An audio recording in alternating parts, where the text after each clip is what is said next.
This was Dale, the city of golden bells, in the time of Middle-earth, before men came to power and ruined magic forever.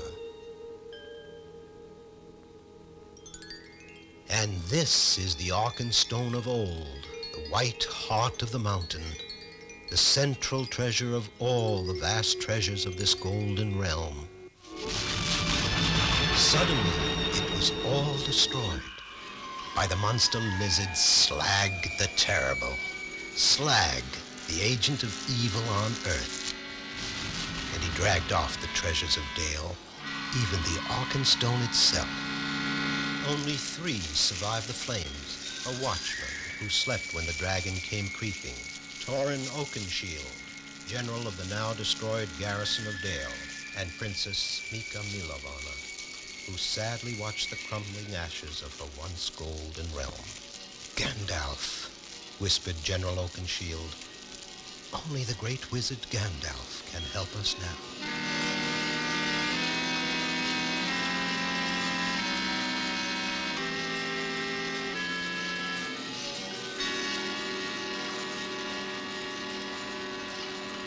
3 ragged and weary survivors of Dale, the burned city of golden bells, came to the lonely tower of Gandalf the Grey. So it has come to pass, said the great wizard, that Dale has been destroyed by Slag, and that he nests on the treasure in the carved halls under Lonely Mountain, just as it is written in the great book.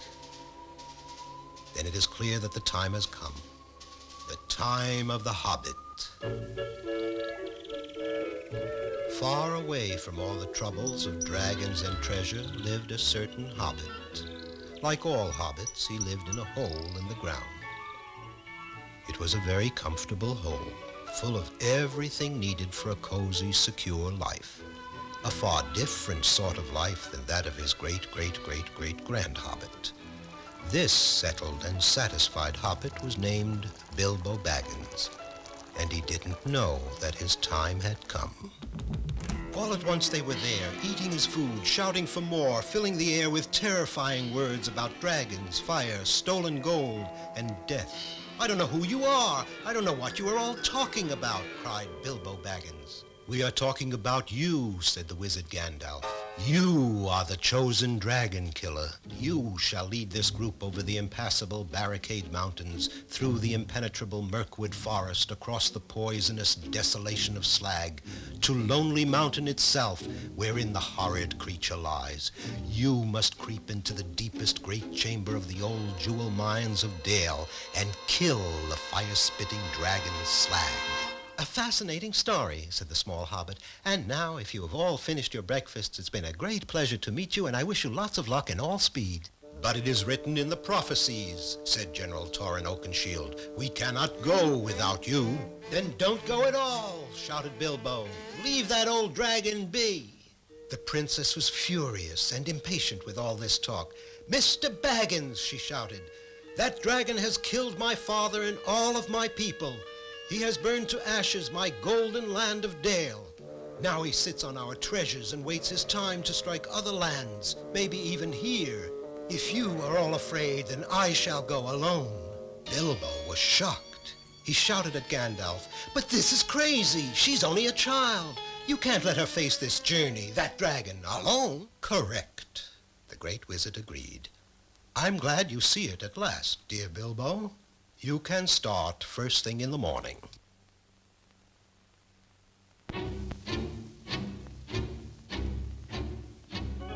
And so they set out to follow the ancient map. Leaving the comforts of Hobbiton behind and carrying barely enough food for the usual Hobbit between-meal snack, the conscripted dragon slayer and the 3 survivors of Dale struggled across the great barricades. Gandalf the Grey watched from his own distance. He knew well what terror waited along this craggy path. A crushed cabin burns a stolen lamb to feed groans, hungry brutes with skin as thick as bark. But people meat is their favorite food. The legends say that groans must be in their caves before sunrise, or they'll surely turn into dry trees rooted to the ground forever. But there was a long night ahead, and this puny lamb would serve only as an appetizer as the unsuspecting travelers approached. The smell of roasting lamb was too much for the starving hobbit, but the others, being bigger and even hungrier, knocked him spinning into a hollow log. In no time at all, the three were tied to the roasting spit. But the second groan was angry that the first had burned the lamb and demanded that the new victim should be boiled instead of roasted. The first groan furiously knocked the spit from the flames and shouted that the second should be happy to have people flesh at all. Now the hobbit saw that he might save the others if he could just keep the brutish groans fighting among themselves. He was a good mimic, and he hoped the hollow log would amplify his small voice. The second groan's lips didn't move, but his voice seemed to shout, "No stupid ape like you can tell me how to eat my food." "Who are you calling stupid, you ugly knothead?" roared the first. Soon the dull-witted groans forgot all about their dinner and were busily trying to kill one another. They fought and cursed each other through the night till the first rays of the sun caught them by surprise. Bilbo had tricked them, and now they would be rooted to this spot forever. 2 less groans and 2 more gnarled dead trees. As they moved forward again across the great barricades, the survivors had a new opinion of their small hobbit dragon slayer. Perhaps he might prove useful after all, thought Torrin Oakenshield. Then, suddenly, Bilbo was gone. Down through a crevasse with a soundless scream as the others trudged on. Down past the chewed rock tunnels of the hateful grablins who kill and eat only for spite. Down to the roots of the mountain. Down to where there is none but gloom. Unremembered years before, a weak and rejected creature found what Gandalf the Grey still seeks, the one ring of power. He had crept into the inky depths to hide it here on this black isle where the hobbit had now fallen, and he had cringed with his ring alone in the dark so long that he could speak only to his miserable self, Gloom. "What horrid little nasty has come to steal our ring, my precious? We must squeeze it till it dies, yes? We durstn't let it take our dearest ring, Gloom." Bilbo did have the ring. Magically, the one ring of power had found its true bearer. It was Bilbo Baggins the Hobbit. He felt the ring's power, that it might help him against the dragon Slag. Bilbo made a mighty leap on his broad hobbit feet, clear to the shore, and darted up the nearest tunnel as fast as he could go. "Curse him and crush him," wailed Gloom. "We must catch the tricksy thief before it reaches the outside."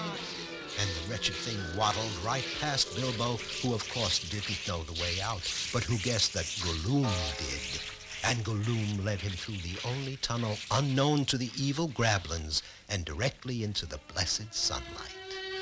So Bilbo was able to rejoin his companions who had crossed the tops of the mountains, and they faced together the next obstacle on their long journey, Mirkwood Forest. Entering Mirkwood was like plunging into a sea of trees and being unable to come up for air. An eternal, endless forest whose mists were as poisonous as its vegetation. The 4 travelers were starved and exhausted, but they pushed on, compulsively determined to bring themselves to the most hideous danger of all. Lonely Mountain, wherein lay the killer dragon Slag. There he lay, the vast red gold dragon, fast asleep, in this immense hall that once was the jewel mine of Dale. Ironically, Slag had dragged these same jewels from the treasury of the Golden City he destroyed back to the very place of their origin. As Bilbo looked out at this stupendous scene of both beauty and ugliness, his feelings too were a swirling mixture of exhilaration and horror. Then out of this staggering panorama of gems, he suddenly saw only one. It was the Arkenstone. The Arkenstone of Dale. Now the tiny hobbit knew exactly how this lizard must die. It was the bravest thing he had ever done, certainly braver than anything the comfort-loving squire of Hobbiton ever would have imagined he could do. Perhaps it was only the power of the ring he wore. Perhaps it was his growing love for the Princess Mika. Or maybe it was only that he knew that someone had to do it. But he did it. He climbed the diamond vest of the slumbering dragon and he stole the Arkenstone. Together with the others, he fashioned a powerful crossbow from old mining tools. And the Arkenstone, the white heart of Dale, was the arrowhead destined for the black heart of Slag.